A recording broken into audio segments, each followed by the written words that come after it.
Hello, how are you today? Do you want to dive into a book that might just surprise you, whether it becomes your next favorite or one you might skip? Let's find out what readers are saying about it. Clace, who has 551 likes, says, "Art is coincidence. Love is chaos.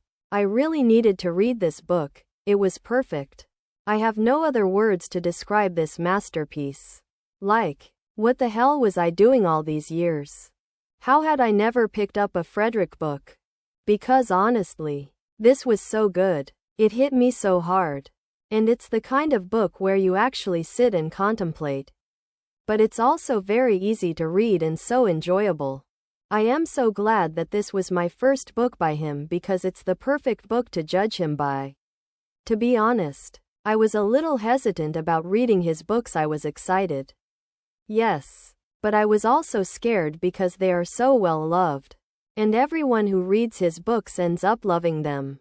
It's such a relief to love it as well. But honestly, it's such an effortless 5-star book for me because it just hooks you, grips you, and is so consuming. I will admit that the first 19% was slow, and it took me a little time to adjust to his writing style. But when I hit that mark and was fully comfortable with this book, I flew through it. I love you. I trust you. I was reading this book like I normally read all other books. Lol. But then there would come a point where I would stop and think. Like, this is quite literally how most friendships go and is most likely how my friend group is going to be. It hurts so much to know that there will eventually come a point where we won't be able to meet or hang out as we do now. All of us would be away in different places. And with the constraint of time and the burden of responsibilities, the interaction would be so limited. And we would just drift apart. And if that's not the case, we just don't know how long we're even going to live. To imagine a place without your friends, I honestly cannot. I hate this book for making me feel like that. Like, there was no need to be that brutal. Fredrik. Also, this is easily my most highlighted arc because his writing style was just so beautiful. I am not your reason. No one is your reason. Your art is your own. The characters here were so precious. And I love them. Louisa, she was such a sweet character. She was 17. Yes. Did she act like a 17-year-old? Nope. I didn't mind that, though, because I feel like, given how she was raised and where she was raised with such limited exposure to life and such a wild imagination, it fit her character. Whenever she talked about Fish and how much she missed her, it was so sad because I think everyone would be able to relate to the feeling of missing a friend. When you're in a different country, and you can't meet, you just want to meet and talk. But you can't, and you miss them so much. But what made it so much more sad here was the fact that Louisa could never do that. And I wanted to cry. Her being so curious and listening to Ted's story made this story so much better. She was such a lively character. The chance to feel that he had stolen more moments from death than death had from him. The artist, my heart broke for him. He deserved so much more than he got. Imagine being so talented and different from other people that even your parents think that there is something wrong with you instead of being proud of you. Ugh, I hated them. How can you treat your son like that? I can't even fathom how that actually happens. I would love my child no matter what. The artist was so precious. He was literally like Louisa, lively and cheerful. His laugh was so addicting and contagious. Honestly, I need a graphic audio of this book just to listen to the artist laugh. But deep down, he was so troubled and sad. But he didn't show it. He was always happy and laughing. And it's amazing how someone who got so little love could share so much love. I also loved that one painting he drew so bad. His interaction with Louisa was so cute. Children aren't responsible for their parents' happiness. But they still try. Jor, what would I give to get him out of his house? His story reminded me so much of Joey. But it was so different at the same time.